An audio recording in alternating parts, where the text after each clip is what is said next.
Welcome to Temco Parts Washer technical video series.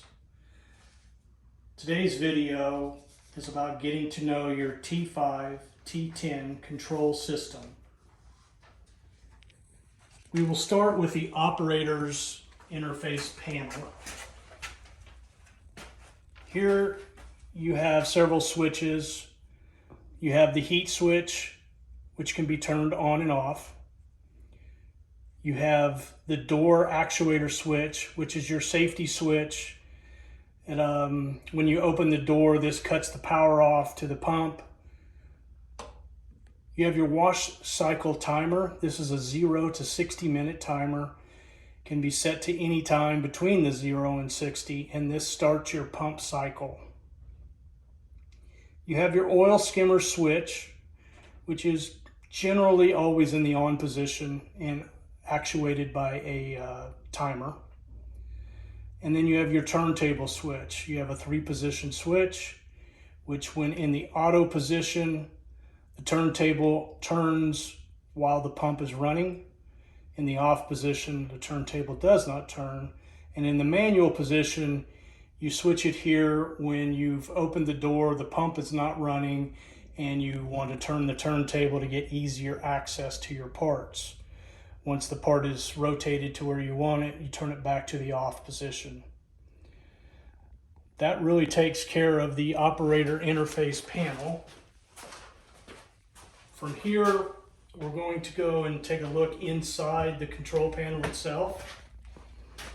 Inside the panel,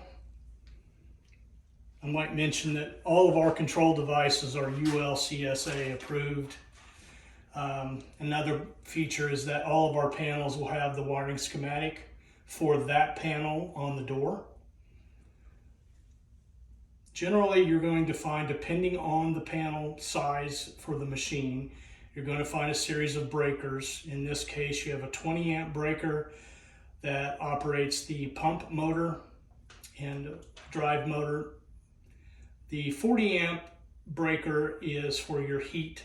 It actuates the heating element, controlled by this contactor, and usually red and yellow wiring goes to your heating system. This contactor is for the pump. We also have on the back of the panel an evap switch. These are all standard items for all of our systems. The evap switch is a device that allows you to, when you want to clean your tank out over a weekend, you hit the evap switch. That bypasses the thermostat on the device, allows the heating element to get up to a very hot temperature, evaporating the water out of the tank and allowing for easy clean out of that tank. Before you come back to run the machine again, it's important that the evap switch be turned off, and there is a small reset button on the side or the back of the machine that you have to reset. Beyond that, the most common item issue with the machine, it's a very nice feature, is our heat cycle timer. The heat cycle timer allows you to set the time of day and the days of the week you want your heating element to come on and when you want it to shut off.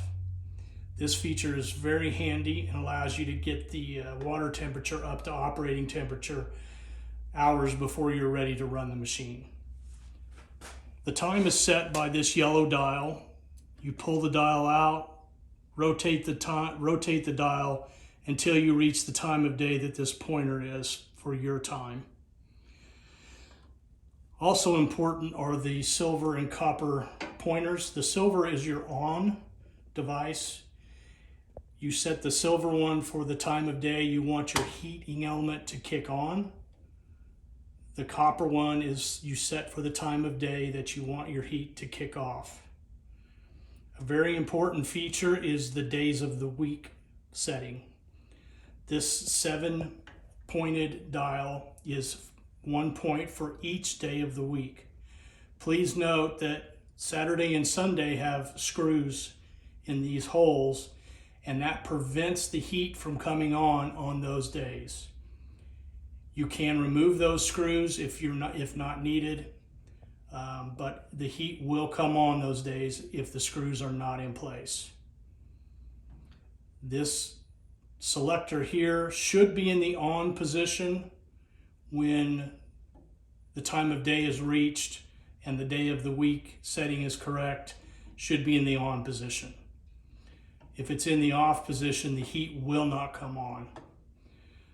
It's very important if your time of day changes, daylight savings time, you lose power to your machine, that you look at this timer and make sure that the time and the days of the week are still set correctly, or your heat will not come on. The blue box here at the bottom is your oil skimmer timer. It's a 30-minute timer. It comes on when the timer calls for heat and the oil skimmer switch is in the on position. The oil skimmer will run 30 minutes while the water is stagnant, which is the best time to skim oil off the top of the water. It is not good to skim oil when the water is turbulent. That's the key elements to the T5-T10 control system. We will continue this series with other control systems for different machines. But again, if you have any questions, don't hesitate to call us at 1-800-245-1869 or visit us at washparts.com.